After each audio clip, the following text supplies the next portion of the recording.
Hello students of class 12th math बच्चे, जैसे कि आपका चैप्टर नंबर 8 में आपकी एक्सरसाइज 8th ए कॉन्टीन्यूटी में है, ठीक है।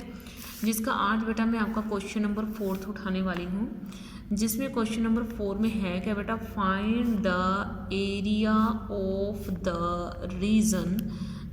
मुझे एरिया निकालना है रीजन का बाउंडेड बाय, जो बाउंडेड करा गया है, bounded by the curve y is equal to x square and the line y is equal to 4। ये जो y is equal to x square है ना, ठीक है, ये आपके पैराबोला की इक्वेशन है। अगर आप इसको सीधा करके दे तो देखो ये x square is equal to y आ जाएगा, ठीक है। ये आपका पैराबोला एक होता है अपवर्ड पैराबोला। कौन सा पैराबोला होता है ये? अपवर्ड पैराबोला, ठीक है। ये रहा अपवर्ड पैराबोला भाई, ये मैंने बना दिया अपवर्ड पैराबोला, ठीक है।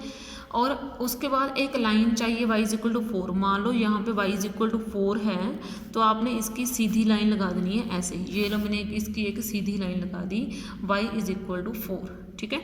यहाँ पे क्या है आपका 0 0, ये क्या है y इज इक्वल टू 4 की आपकी लाइन है।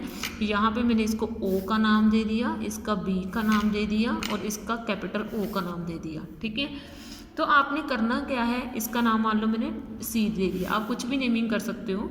तो इसने बोला कि मुझे एरिया निकाल के बताना है, इसका पूरे का एरिया निकाल के बताना है मुझे। तो मैं आपको बता रही हूँ, आप पता है क्या करो, आप इसको हॉरिजॉन्टल स्टेप से करो, क्योंकि अभी तक अपने जितने क्वेश्चन करे सभी वर्टिकल स्टेप से करें। अब हम इसको करी हॉरिजॉन्टल स्टेप से लगते हैं, आप इसको एक्स एक्सिस की तरफ लेके नहीं जा सकते, ठीक है। तो मैंने ये एरिया सारे का सारा निकाल के बताना है, ठीक है। ये एरिया क्या करना है, मुझे सारे का सारा निकाल के बताना है, ठीक है। तो यहाँ से x 0 है और यहाँ पे y कितना है पता है आपको, ये y की लाइन इज इक्वल टू 4 के ऊपर बनी है, तो ये मेरा कितना हो जाएगा 0,4 हो जाएगा, ठीक है।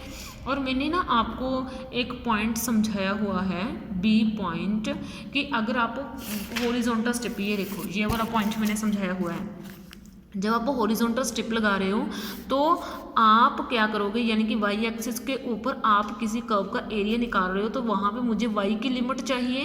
एज वेल एज एरिया निकालने का मेथड क्या है, y की लिमिट लगा के यहाँ पे x dy लगाना है आपने, ठीक है। ये मेथड है जब आप वर्टिकल स्टेप के साथ काम कर रहे हो।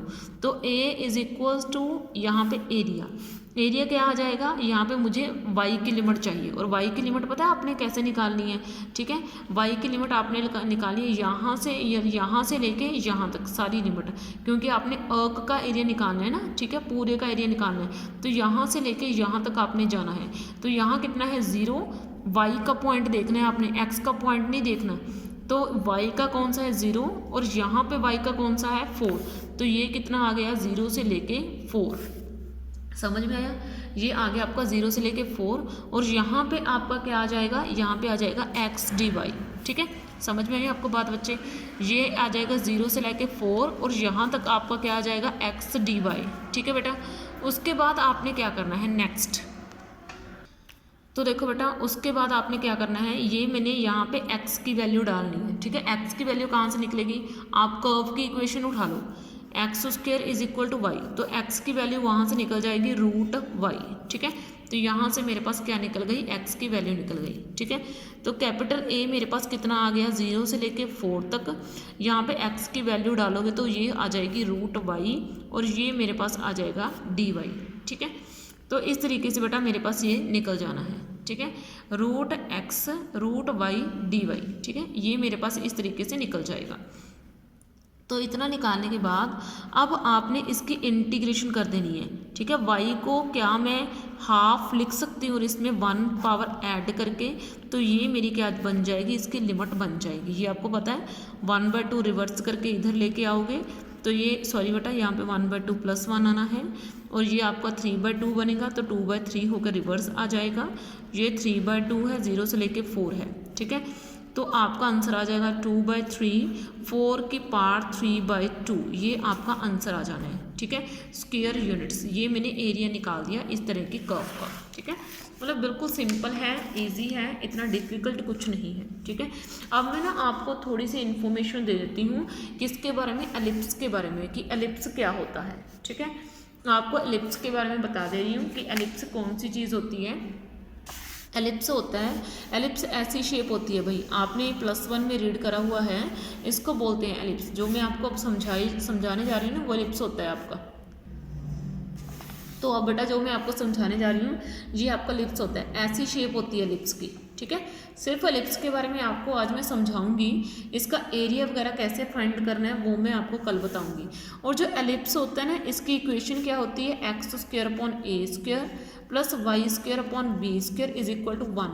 a और b कुछ भी हो सकते हैं, a जहाँ पे 9 हो सकता है, 16 हो सकता है, 25 हो सकता है, b जहाँ पे 3, 4, 5, 8, 10 कुछ भी हो सकता है, ठीक है। समझ में आई बात। ये एलिप्स के बारे में छोटी सी इन्फॉर्मेशन है। और यहाँ पे 0, 0 होता है, ये मैं आपको बता दूँ। और ellipse symmetric about both axis होता है। एलिप्स क्या होता है, सिमेट्रिक अबाउट बोथ एक्सिस होता है, ये आपने याद रखना है। Ellipse is symmetric about both the axis, ठीक है। दोनों एक्सिस के अबाउट जो है ये सिमेट्रिक होता है क्या, एलिप्स, ठीक है। और यहाँ पे होता है ये, इस पॉइंट को हम A बोलते हैं, इस पॉइंट को हम B बोलते हैं, और इस पॉइंट को C और इस पॉइंट को D। ये मैं एलिप्स के बारे में इंफॉर्मेशन दे रही हूँ। यहाँ पे A 0 होता है, यहाँ पे आपका 0 B होता है, यहाँ पे आपका 0 -B होता है, और यहाँ के आपका -A और 0 होता है, ठीक है। तो ये आपका एलिप्स बन जाता है। और इस एलिप्स का एरिया निकालने के लिए आप दोनों में से कोई भी स्ट्रिप यूज़ कर सकते हो। चाहे आप वर्टिकल स्ट्रिप यूज़ करना चाहते हो तो वर्टिकल स्ट्रिप यूज़ कर सकते हो, अगर आप हॉरिजॉन्टल स्ट्रिप यूज़ करना चाहते हो तो आप हॉरिजॉन्टल स्ट्रिप यूज़ कर सकते हो, ठीक है। तो इस तरीके से बेटा मैंने आपको एलिप्स के बारे में इन्फॉर्मेशन दे दी है। अब इसका एरिया फाइंड कैसे करना है वो मैं आपको नेक्स्ट वीडियो में करवाऊंगी, ठीक है। तो इस वीडियो में आपके लिए इतना ही। थैंक यू बच्चे।